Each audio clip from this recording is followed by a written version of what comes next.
Quite a long time ago now, David, Geoffrey Elton tried to persuade people that there had been such a thing as a revolution in Tudor government. It was a claim about the nature of English administration and the history of English government and politics and its subsequent influence in the course of British history. But your dissent from this view came quite early on, didn't it?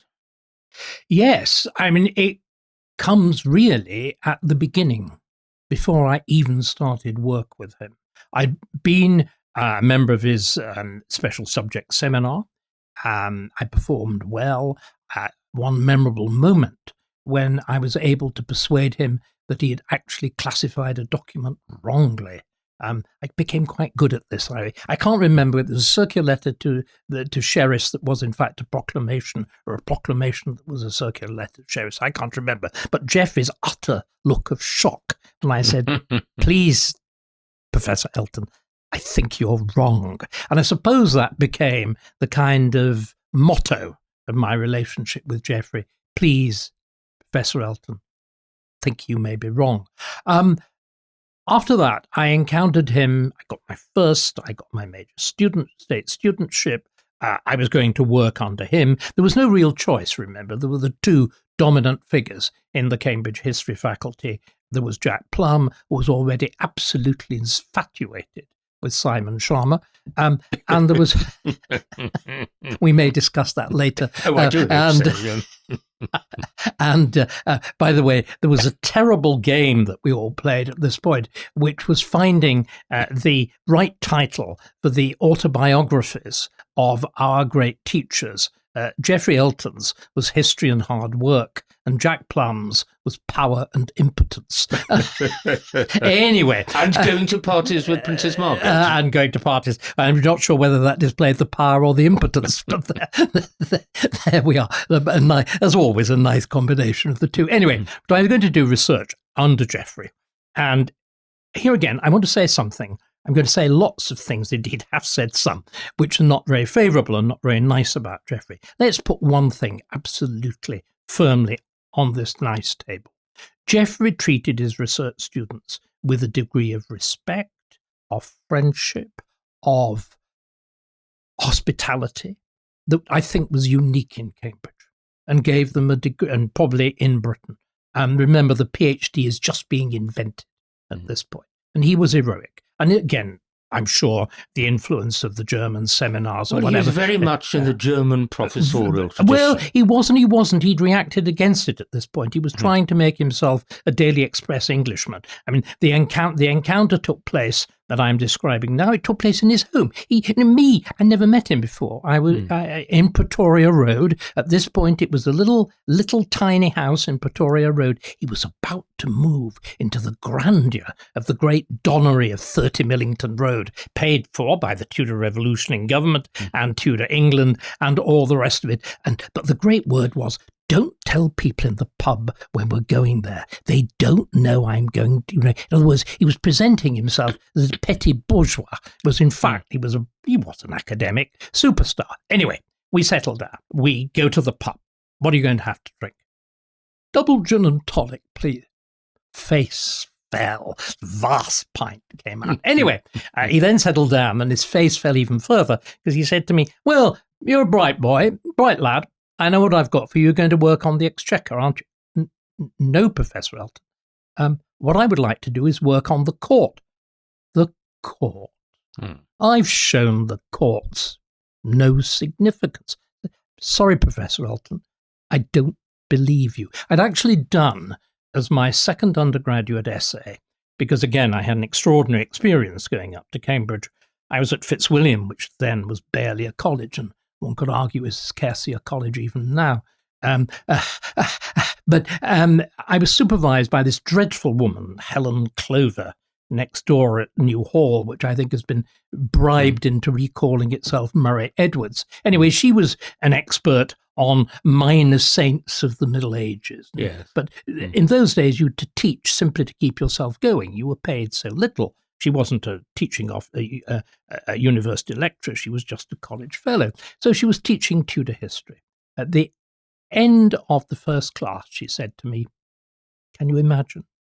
To a jumped-up 19-year-old, you know more about this than I do, which is absolutely true. And what I did, that she did one good thing to me. And once, that was why I didn't get a first in Parliament. Can you imagine the degree of inflation of head that leads to? But what she did was to say, right, do something different. So my first essay was on Lady Margaret Beaufort, and it was dreadful. Yes. In retrospect, compared with most of the stuff that people turned out, it was rather good. My second essay on Anne Boleyn, I used one of the great 19th century works on her, and using that, I essentially worked out everything that over the subsequent 20 or 30 years I discovered about the nature of the Privy Chamber, about the inner royal household, about its political significance, all of that sort of stuff. So in other words, let's go back and now fit in why I'd done that. What the Tudor Revolution in government does, it's a kind, we're talking about is Germanness. It's a kind of applied Weberianism. Yeah. That's to say, managerialism. Not quite. Sort of. Weber remembers ideal types of government. Yeah. There is charismatic government, which is the government by an anointed monarch, or indeed it could be a modern dictator. And then there is bureaucracy, which is indeed managerialism, or as it were, essentially rational. Charismatic, of course, depends on emotion. Bureaucratic is rational. Elton had picked this idea up, though of course he despised sociology, and he argued that the revolution of government that he discerned, carried out by Thomas Cromwell, did two things.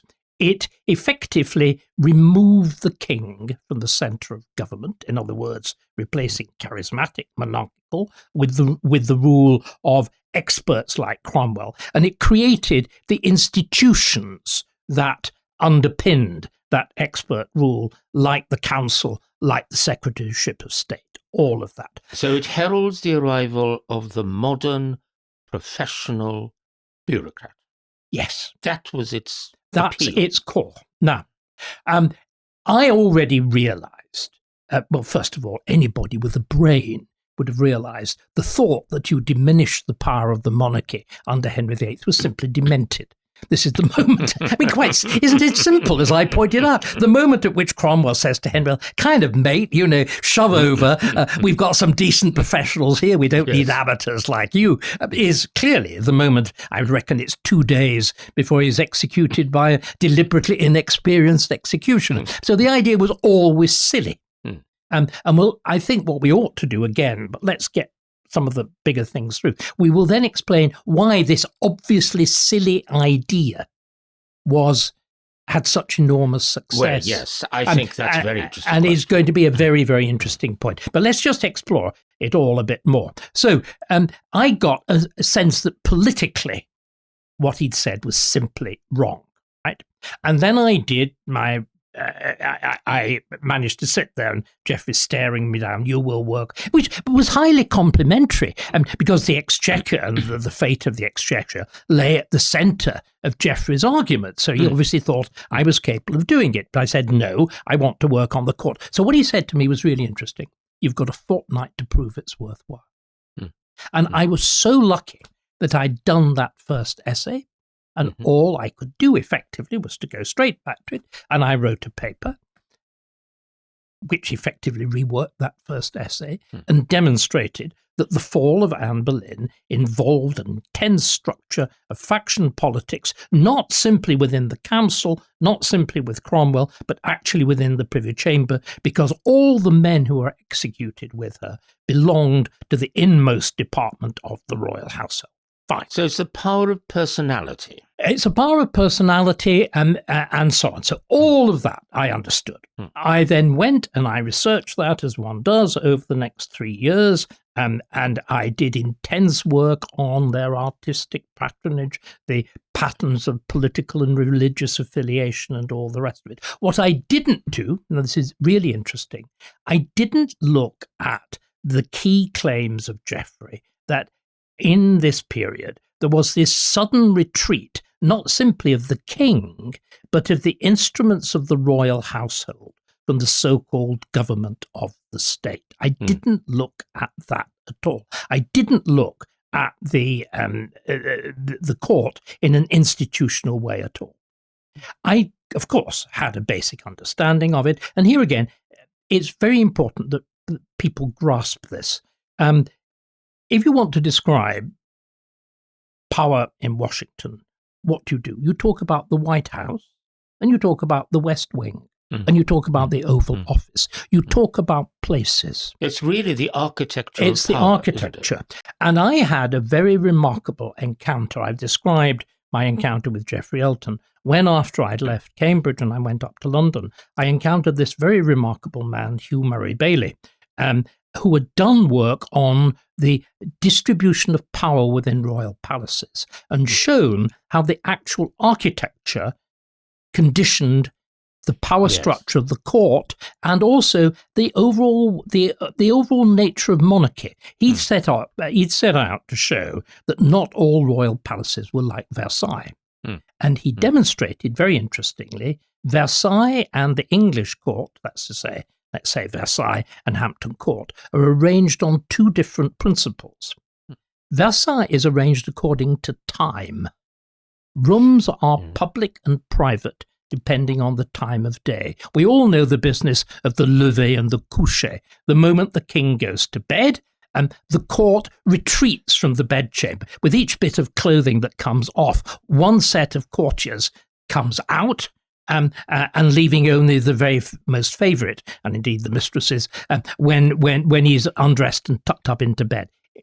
In the morning, with the lever, again, in reverse order, they all come in. The difference in England is that the bedchamber is absolutely private. The architecture is determined by place, not by time. And the English court divides itself then according to place. In the Middle Ages, there are two main divisions which correspond to the two great offices that rule the court, the Lord Steward and the Lord Chamberlain. The Lord Chamberlain deals with the king's private quarters, the chamber, and the Lord Steward deals with the hall, where the servants are, and the whole of the commissariat. Now, why do we worry about? Remember, the royal court is by far the largest organisation in the country. It's as big as any provincial city and vastly richer. So in the medieval court, you've got these two divisions. You've got downstairs and upstairs. Downstairs is the world of service. Upstairs is the world of the chamber and of politics and whatever. But of course, all the institutions of our government, going back to the Norman period, stem from this household. So originally, the Chancellor is the King's chaplain, but he's also his clerk. Originally, again, the officers we talked about, the Exchequer, are his chamberlains because you keep money under the bed in a chest. But of course, the king is travelling round. Remember, England, for the whole of the Middle Ages, isn't a kingdom, it's an empire. And the kings are moving around over this vast Western European empire, but they need somewhere for government to settle down. So government, because clearly, if you want to pay some money into the king, you can't be trotting off to see him in Poitiers. So you develop... And somebody's got to be in charge of the seal. And somebody's got to be in charge of the seal. And so the Chancellor and the Chamberlains and the Treasurer of the Exchequer settle down in what is the only real palace, which is Westminster, next door to the Abbey, right? But of course, the king still needs somebody, because he's travelling around all over the place, to handle his private money and to handle his signatures on sealing of documents and to give him advice. What does he do? Well, another officer appears from within the royal household who attends the king. So you get the Privy Seal communicating with the Chancellor, the Privy Seal, say, in Poitiers or Edinburgh or wherever the king is, communicating with the Chancellor in London. And then, because bureaucrats don't really like being inconvenienced very much, the Privy Seal quickly settles down in Westminster too, and you develop another officer, the Royal Secretary, who then travels around with the king and communicates with the Privy Seal and the Chancellor in London, and exactly the same structure with financial administration and so on. In other words, this is what the Middle Ages called going out of court. All the institutions of government, and we are surrounded by them here, we're on the fringe of Westminster, begin in the royal household and then settle down in Westminster. And what Geoffrey argued was that this process comes to a halt in the reign of Henry VIII. In other words, this process of government arising from the king stops, and instead there's a permanent freeze, and new bureaucratic institutions separate from the royal court develop themselves. Is that clear? Almost, except that 1485 and Henry VII. Now, I think that one of the problems about Tudor historians, and especially perhaps Geoffrey, is that they overemphasized the gap between what they called late medieval kingship and this supposedly new thing, early Tudor kingship. Oh no! I think you're simply wrong. I think Henry VIII was quite useful from Geoffrey's point of view in emphasizing that kind of difference. That there was substantial continuity between. Of course, these. yes. So, Surely that's if you'd let the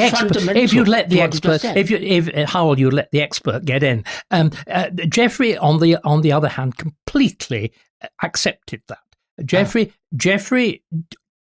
the traditional line of divide had been 1485, the alleged beginning of modernity. Geoffrey rejected that completely, and instead he shifts it to 1529, 1533, the accession of Cromwell to power. And he focuses on that idea. Right. Let's now just go back to what I did and what he did. So I found myself having to write up my brilliant dissertation, because it was, on the structures of power, on patronage, their literary role, their involvement in the first edition of Chaucer, and all this sort of stuff. And I thought, well, I really better had look at the administrative history. But I thought, well, Geoffrey's done it all. I looked at it. It fell to pieces in my hand. And I failed to finish my dissertation. And I was rescued simply by the fact I'd been rude about Fitzwilliam. Let me now do the reverse. They gave me a research fellowship, which saved my career. I then spent 2 years working furiously, actually, not on all the things I've been looking at, the politics, the culture, the architecture, the dress and whatever, but actually on the institutional structure of the court.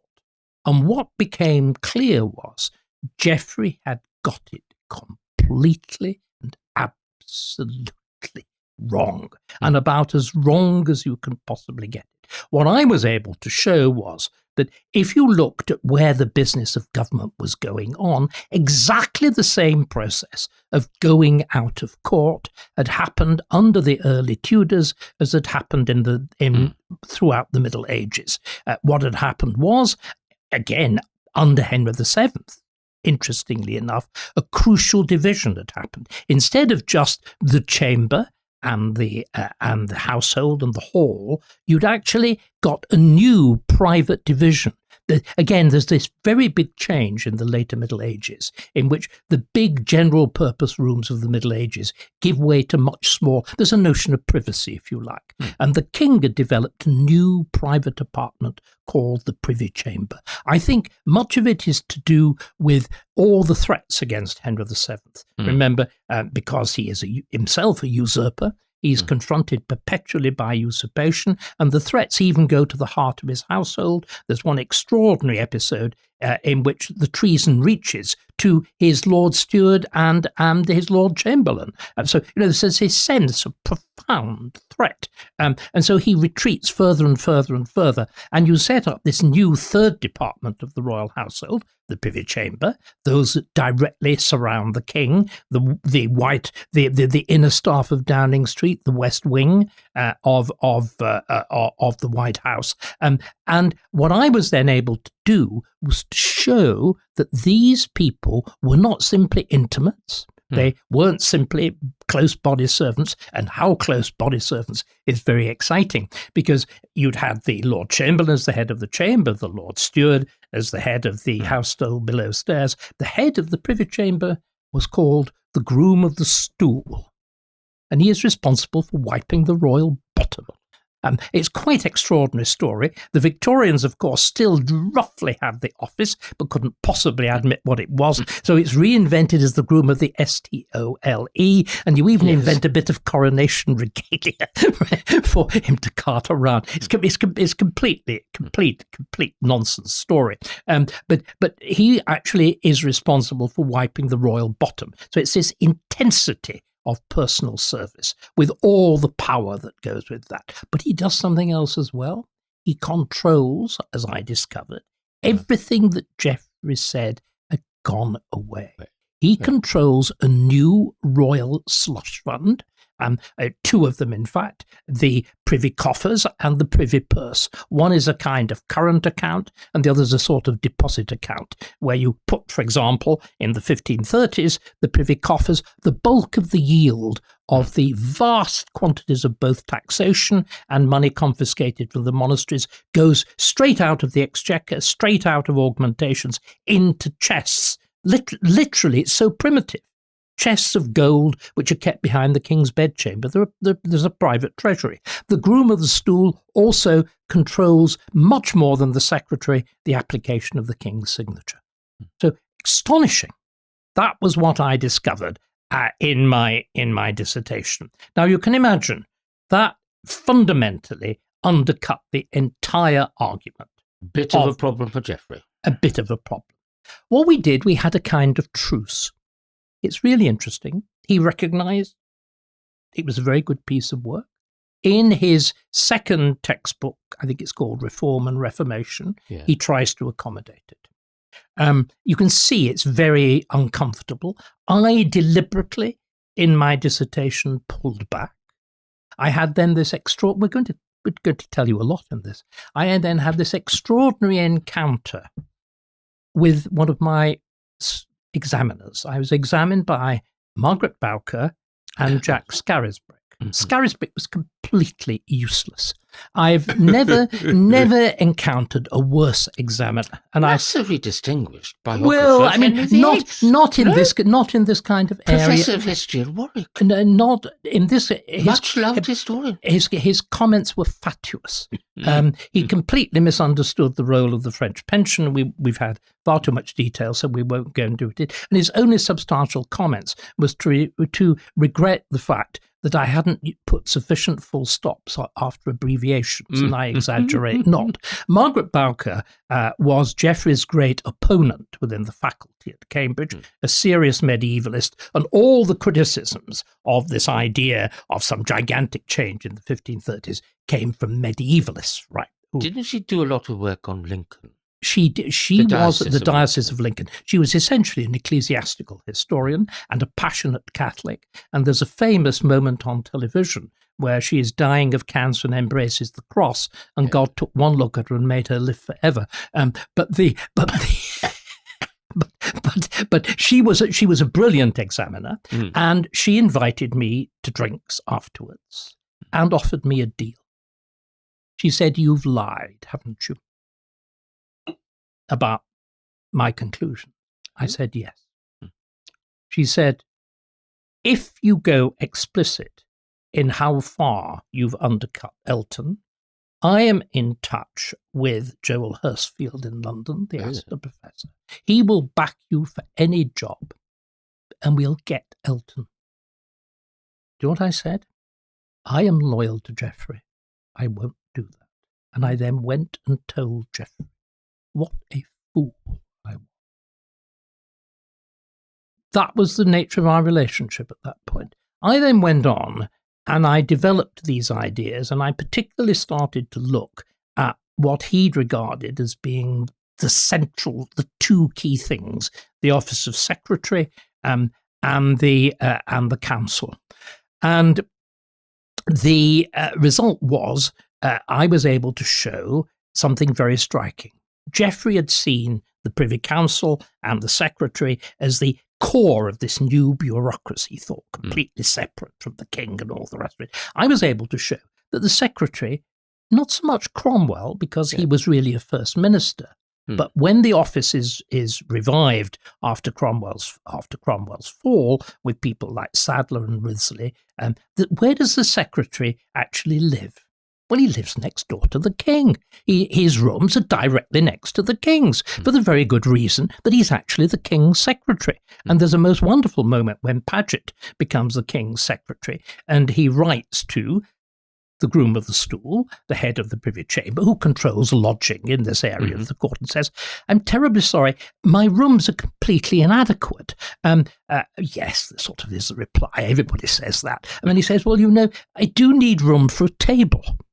This is a secretary without a table, a bureaucrat without a bureau. And then he says, "Well, I can't really put them in the room that I'm using at the moment because it's next to the king's bedchamber. And every time my clerks come in, they disturb the king, who's sleeping on the other side of the wall." Now, that is not remoteness. Do you understand what I mean? I'm then able to show again, because by this point I know much more, that the Privy Council actually meets directly next again to the king's bedroom within this inner structure of very elaborate private lodgings, because the Privy Chamber has grown by this point. In other words, far from these centerpieces of the Tudor Revolution being, as it were, physically separate from the king, they're in the heart of the court. So everything fell to pieces. And at this point, I'm afraid, I'd gone public on this. I wrote what was rather wittily described by my friend Kevin Sharp as my self-edited festschrift called The English Court.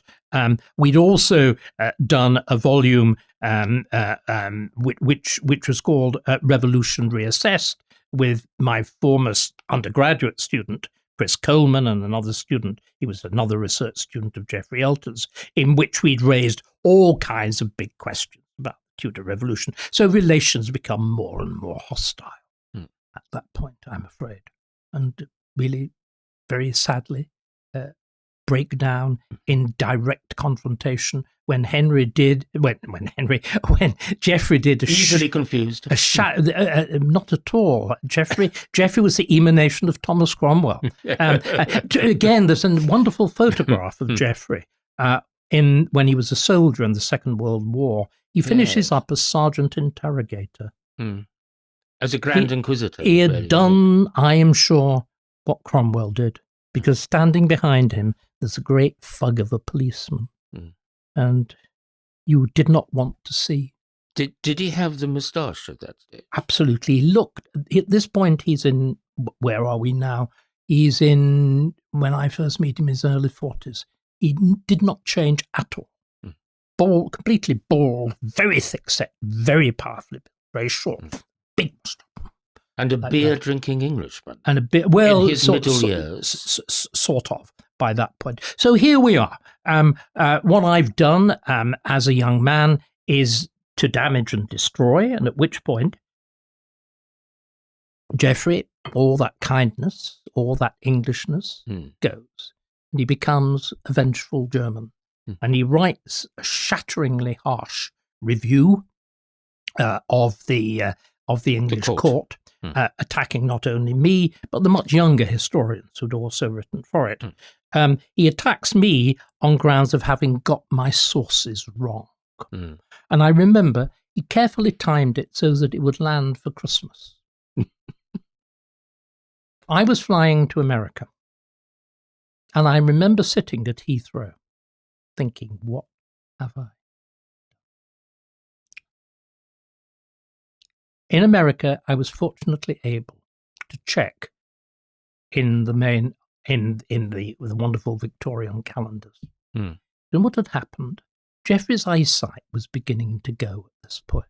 I had made one error. He then decided everything else, when I claimed the secretarial role of the groom of the stool, when I claimed the financial role of the groom of the stool, he claimed all the rest of them were mistakes too. Do you know what had happened?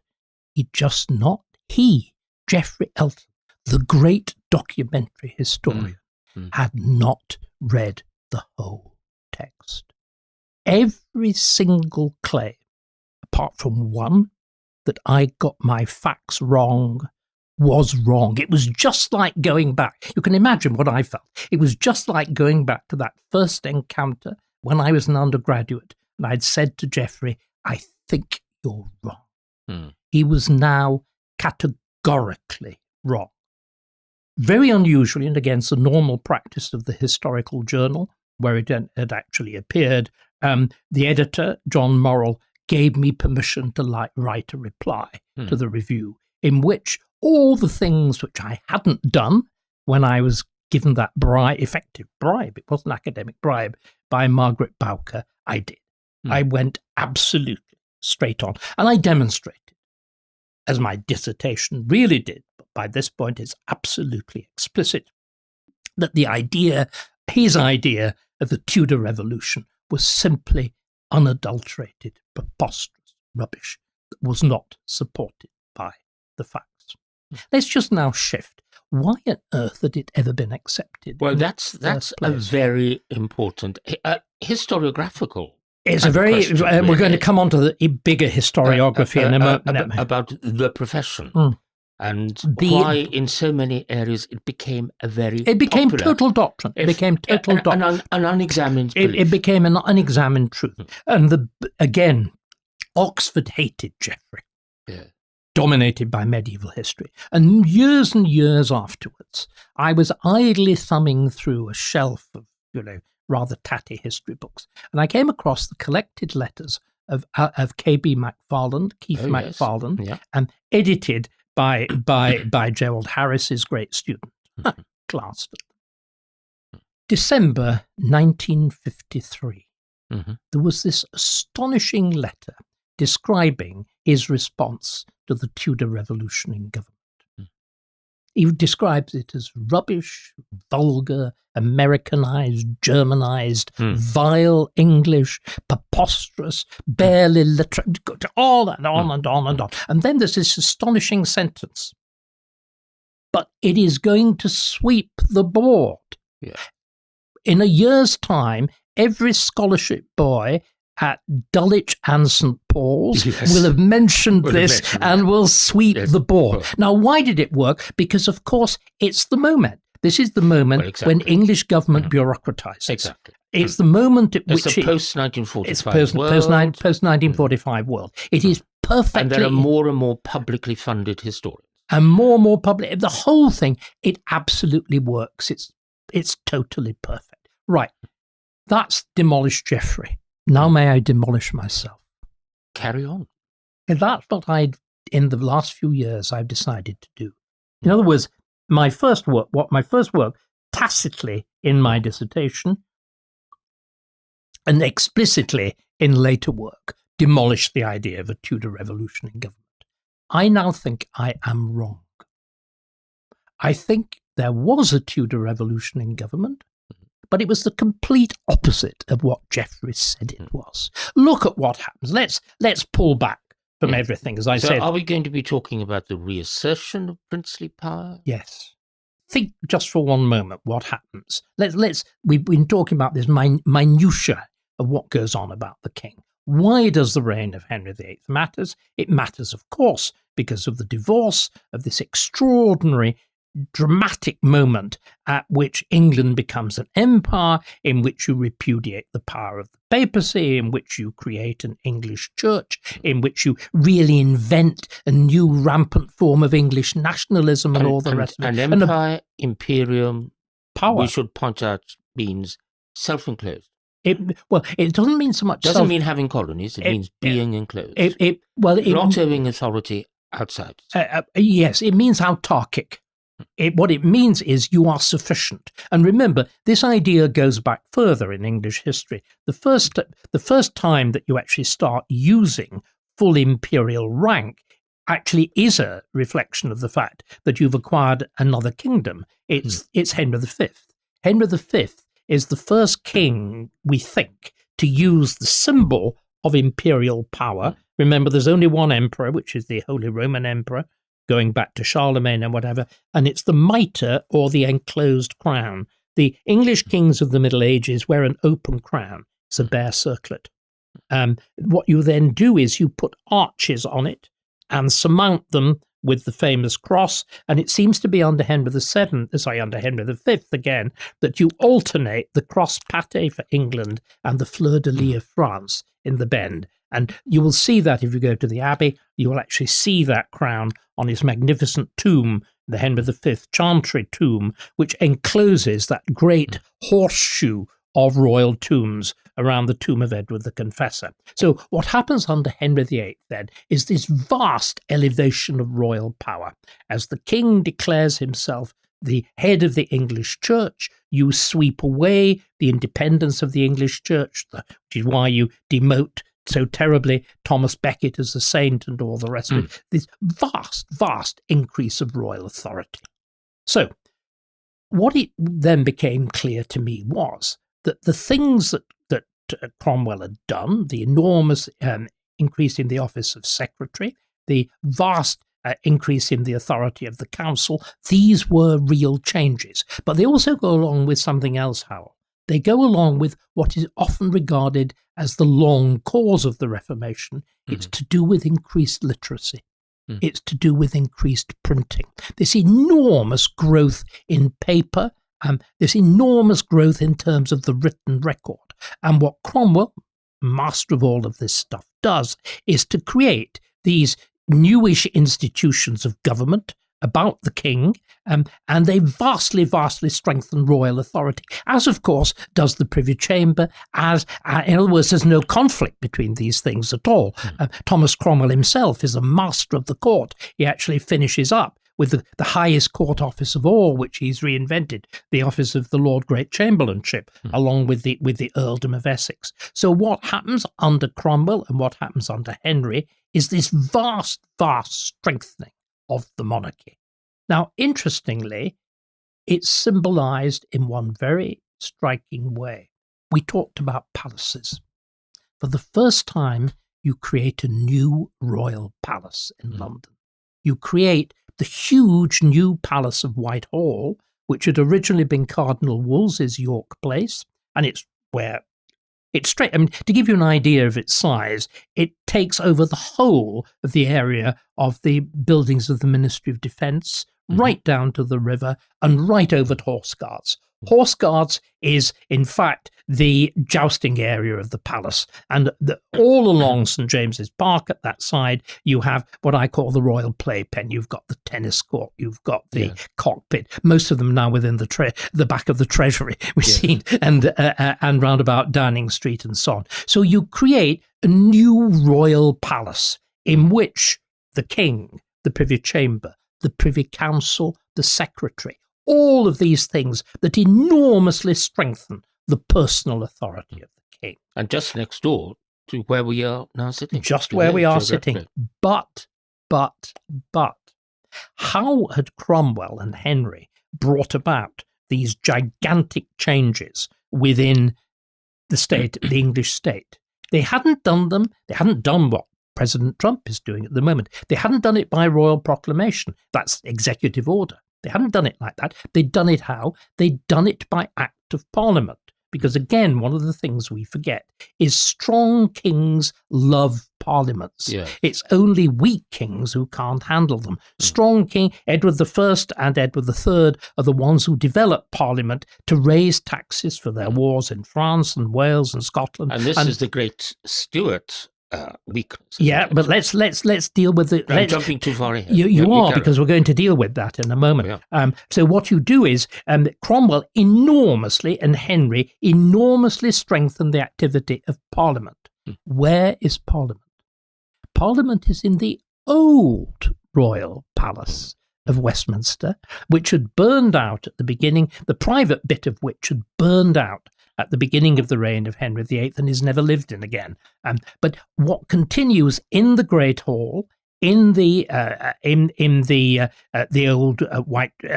old painted chamber, the old House of Lords chamber.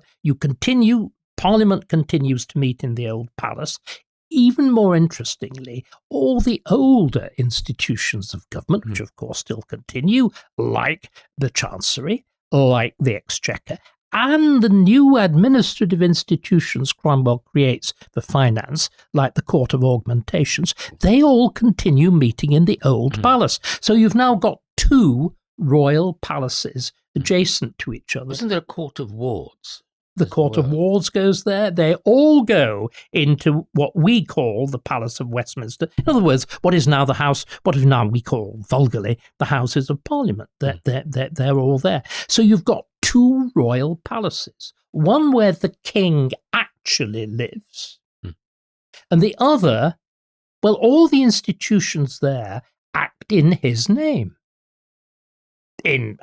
Look still at the House of Lords. You've got the canopy with the throne. Even in the House of Commons, you've got the royal arms over the Speaker's chair. Obviously, all the judges operate in the King's name under the King's arms and whatever. But they represent, Howell, and this is my blinding insight. They represent two different, not monarchy and republic, but two different views of monarchy.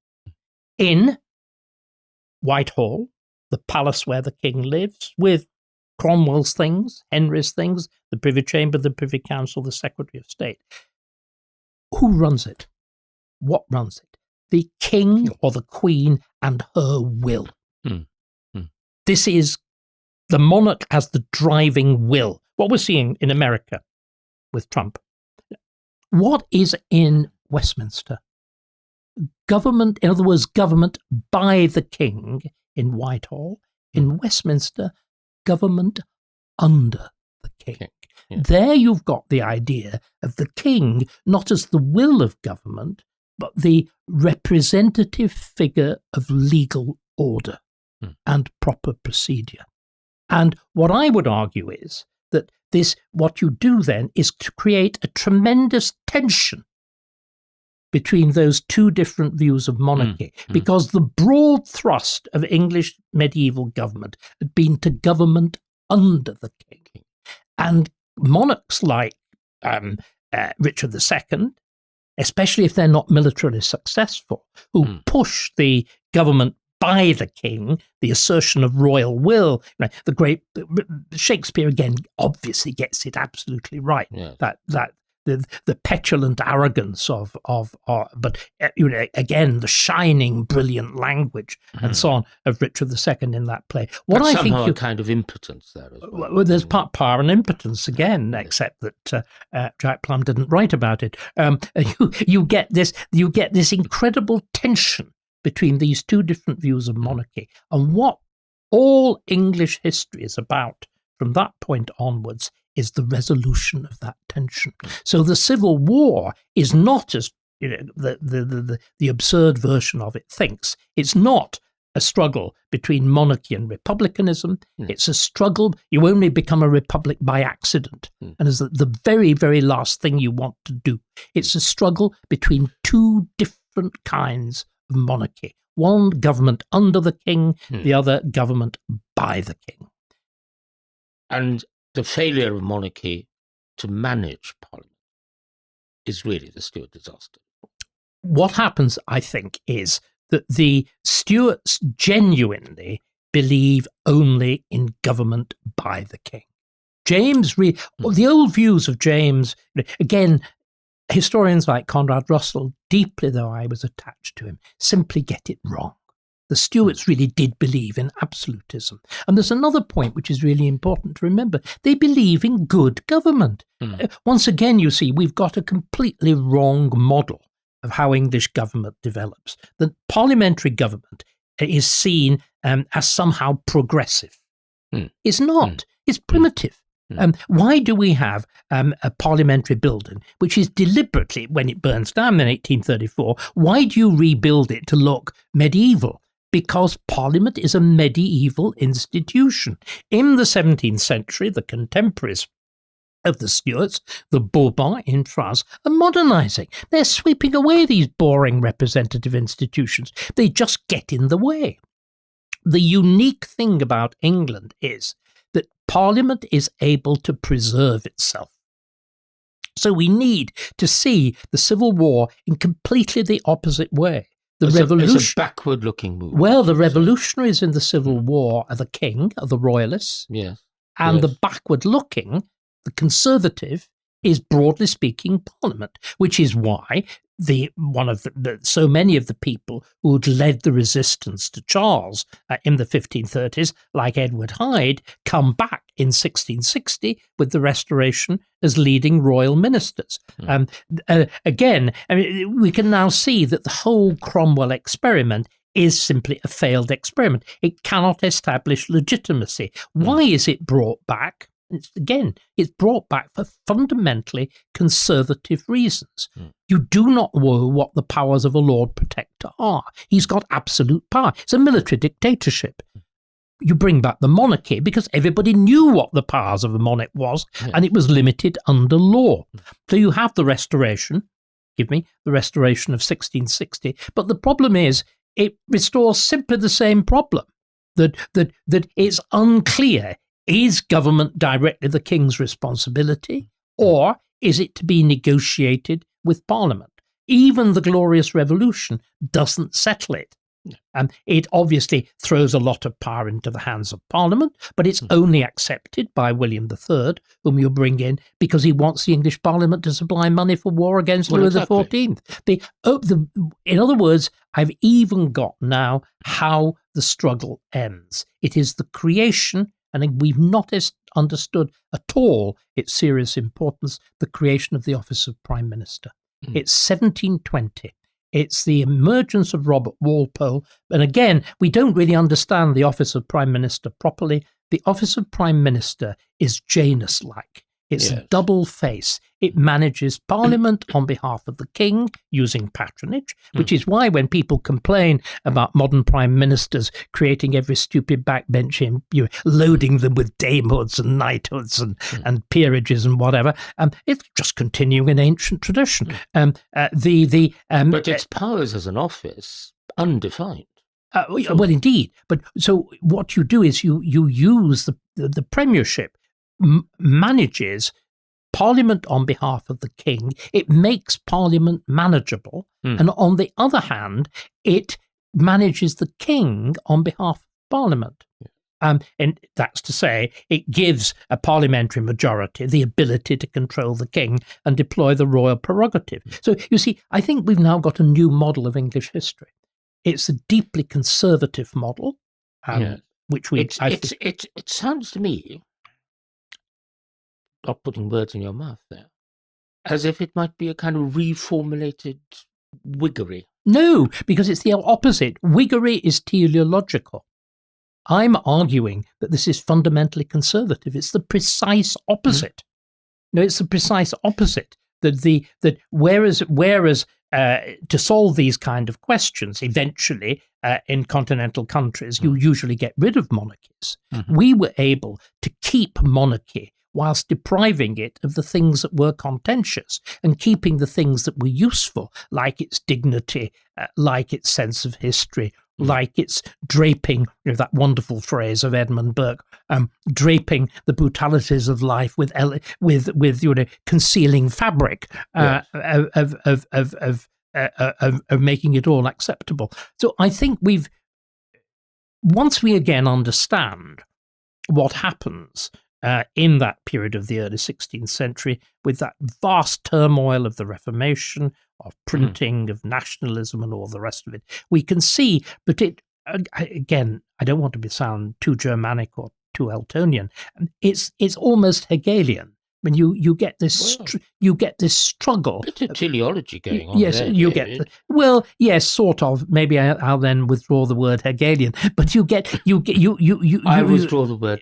You withdraw the word teleological. You get this extraordinary clash of two strengthened things. What happens in the reign of Henry VIII, you simultaneously strengthen the actual power of the king. You also enormously strengthen the notion of the realm as a cooperative institution. Yes, the estates of the realm. The estates of the realm, the legal power of Parliament. Henry himself goes on, I stand, my judges tell me that my power stands at its highest in Parliament, which it actually does.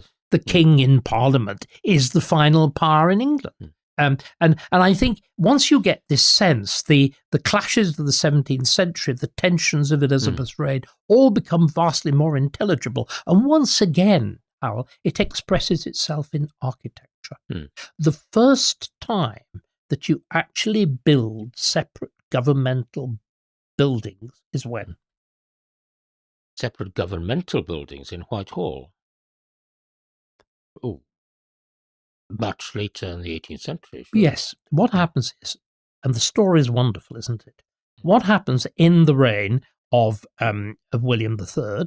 The old Palace of Whitehall itself burns out at exactly the moment when if you like, the last gasp of direct royal power is beginning to expire. The building where all this had happened is destroyed, and the monarchy withdraws to St James's, to Hampton Court, Greenwich, to Kensington, Richmond, no, you never inhabit Greenwich again. Greenwich is never inhabited as a palace after the Revolution.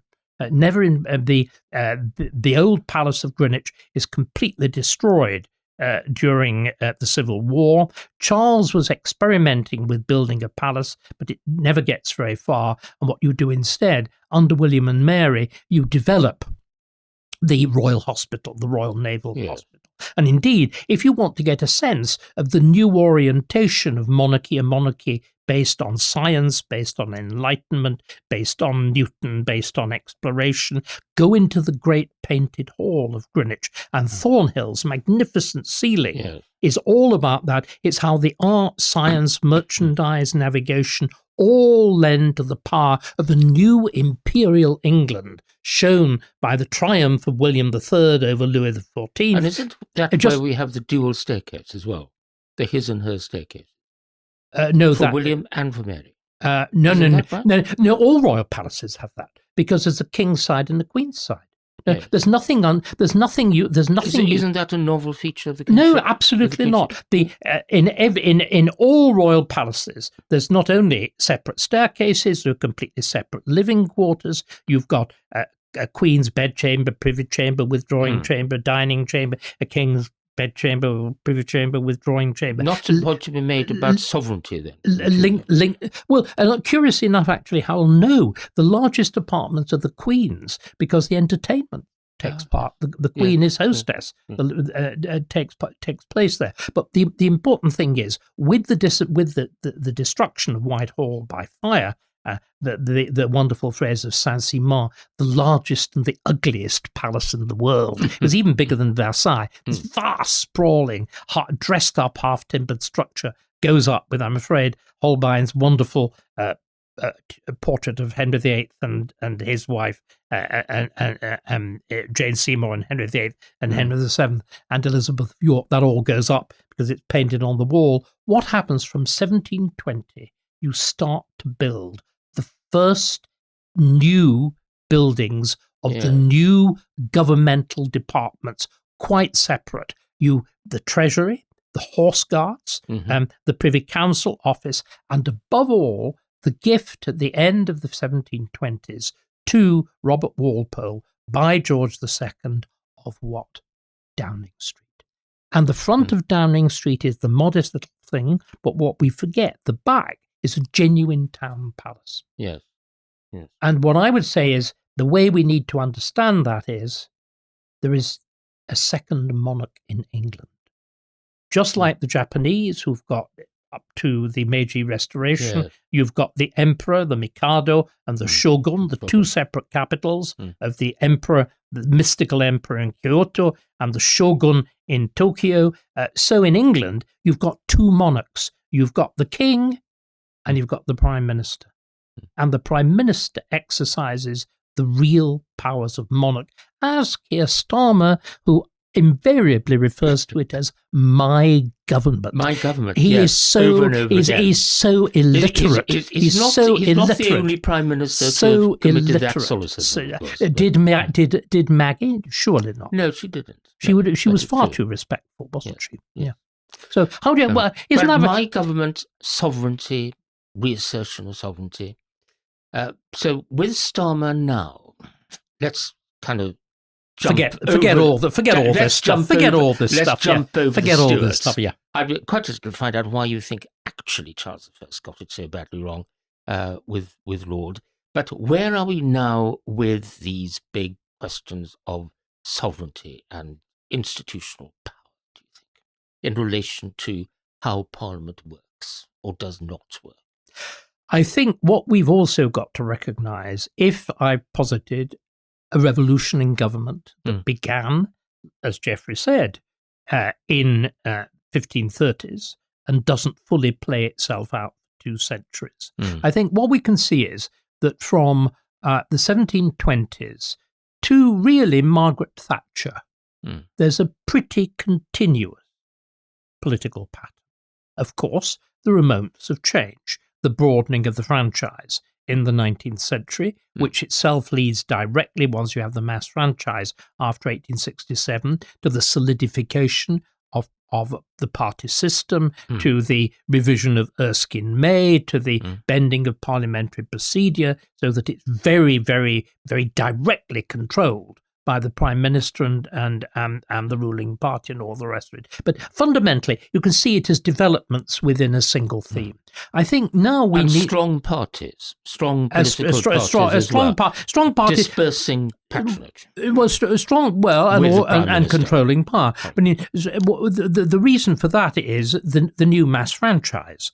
But what is very remarkable, remember, is that England, and it's the only country in continental Europe, in Europe, that's able to do this. It actually is able to modernize its ancient constitution without destroying it. It's very striking, if you go back and look at what is still seen as one of the great classic books on the English constitution, Walter Bagehot. Yeah. In Bagehot's constitution, what is the only point of comparison? What is the only foreign government that he discusses in comparison with the English? In the late 19th century. In the 1860s. What's the only government? America. Exactly. Because it's only in America, the offshoot of 18th century England, that there is representative government. There is no representative government. We forget this. There is no representative government in any of the major powers of continental Europe in 1860. So all these comparisons with Republican and monarchical government are with America. And again, just a quick, because America and the new monarchy of Trump is so much in our minds. Remember, the great point that he makes 2 points. Bagehot makes 2 points about England. First of all, is that a republic has crawled in under the robes of a monarchy in England. Because, of course, this idea of government under the king, managed by the prime minister, is effectively republican. We have all the rights of a republican citizenship, or we had, without the letter. And in a sense, all America does is to take off the monarchical top dressing and leave something like the late 18th century structure there. But he makes this point about the contrast between republican and royal government. Royal government is government by a single family, by an individual, and it's got the intelligibility of that. It's got glamour, it's got glitz, it's got mystery. And he says about America, it's Republican government is boring people doing boring things in boring clothes. Not anymore. America has invented, and particularly with Trump, its own pageantry.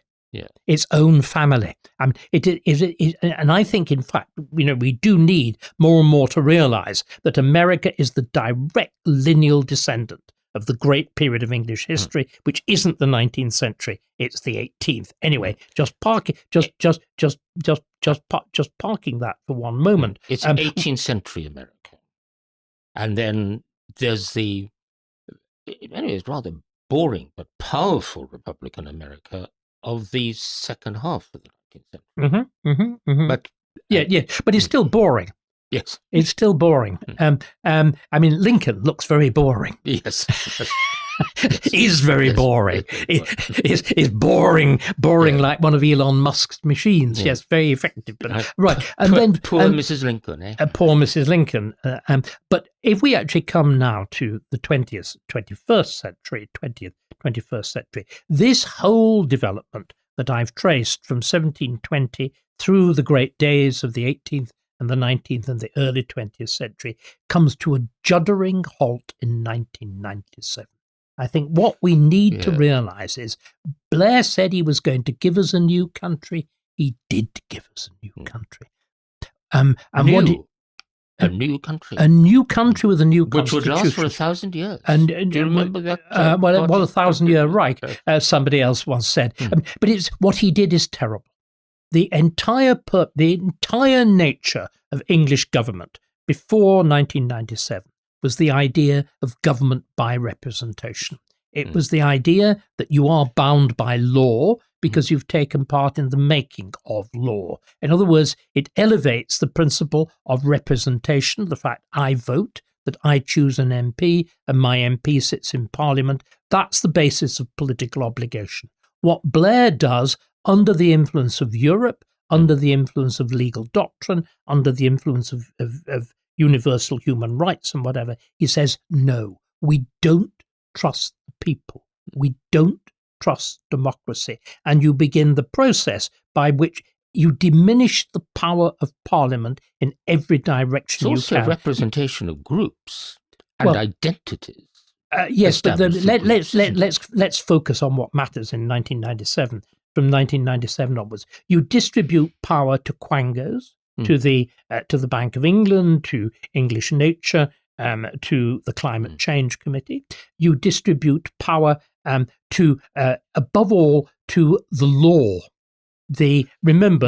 What we've really got to understand is how totally undermining the incorporation of the European Declaration of Human Rights is. And again, it's the problem. Human rights sound lovely, don't they? All sweet and cuddly, like international law. And international law too. That other great chimera. That other great chimera. But just let's look at the problem of human rights.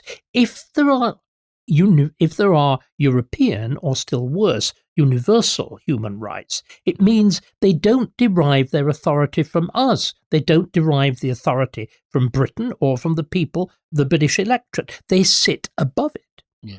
And what's even worse, of course, when all of this is written up by lawyers, by the senior law lord at the time, by Tom Bingham. He explicitly describes human rights law as anti-democratic. And a good thing because of it. Because it's anti-democratic. And it is also deliberately prejudiced to minorities. It's designed to protect the minority against the majority. So when people say it's two-tier, I'm afraid the two-tier is actually written into our legal system, as is the fragility of our frontier. Because, of course, if human rights assume that there's a common human being, that there is no history, that there are no nations. It is stuff of the most astonishing radicalism. Similarly, if you believe in international law in the literal sense of Bingham or Keir Starmer or the current Attorney General. It's a kind of divine right, really. Well, it'd be divine right of law. I'm saying again, it's this extraordinary notion that's bandied around with the American Revolution, though the Americans are too sensible to adopt it. That you want a government of laws, not of men. Well, that means a government of lawyers, because who else can possibly administer law? And of course, international law means you have no national interest. I mean, but hence you give away the Chagos Islands. Hence, you decide you cannot sentence the Southport mass murderer to a full life term, because international, some obscure notion of the United Nations says that no child under the age of 18 should possibly receive such a sentence. Complete absurdities. And still worse, finally, is the Equality Act, I don't know whether you realise this, the Equality Act is our only act of Parliament to incorporate an equation. I had not grasped that. The equation is, I'm afraid, even more extraordinarily, it incorporates the Marxist labour theory of value. On which grounds you've bankrupted Birmingham. Yes. You are now bankrupting every other local authority, yes, and you will bankrupt next in our entire structure of retail with this false equivalence, the idea that a judge operating this formula can determine a notional fair wage between one job done by a woman and another completely different job done by a man. How can you do that? It's juju. It's preposterous. So you can see there's been the most extraordinary, and again, the creation of the Supreme Court, which acts, again, with Bingham very much responsible for it, which acts as the... Very much a creature of the Labour government. That's right. Charlie Faulkner. And all the rest of them. rushed through. And the whole thing... Now, you see, you put your finger on something really remarkable. All this was done without serious thought or proper explanation. Again, devolution. But to just give you an idea of how extraordinarily off the cuff it was. This we've heard perpetually, because Starmer and Hermer incorporate this, the rule of law. Yeah. Why didn't we hear very much about the rule of law before? Do you know why? Because it's invented in November 2006 in a lecture at Cambridge, and it's wonderful, sort of having this kind of knockabout. It's Charlie Faulkner.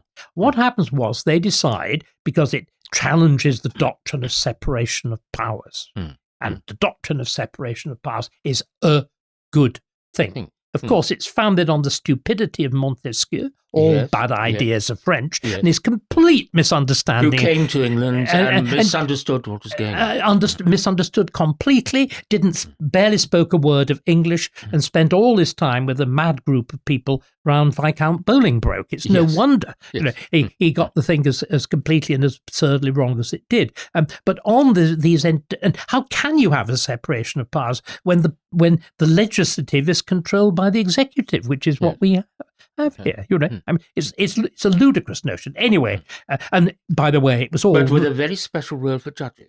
Yes, and it was designed, remember, also simply to dethrone Derry Irving, the Lord Chancellor, who had been Blair's pupil master and had got above himself and was parading himself around like Cardinal Wolsey, even refurbishing his lodgings with appropriate magnificence. Anyway, Faulkner thinks... Well, the people often does turn against the master. Indeed. Faulkner actually determined to demolish the office of Lord Chancellor. It was going to be abolished, and you would have a nice progressive European thing called a Minister of Justice. I always find so sinister. I find tingling things go up and down the spine, and indeed we've seen. I mean, the adjective Orwellian is overused, but the Ministry of Justice really is. Really, again, and the fact that words mean the opposite. The Ministry of Injustice and Persecution. Anyway, he can't abolish it because, of course, he was too stupid to realise it actually appears in about 2,000 statutes. So you'd have had really to have rewritten statute law. So they preserve it, but as an adjunct, the office of Lord Chancellor, as an adjunct to that of Secretary of State for Justice. And they also, as part of this innovating nonsense, they come up with a new oath. And the first item of the oath is that the new Lord Chancellor will swear to uphold the rule of law.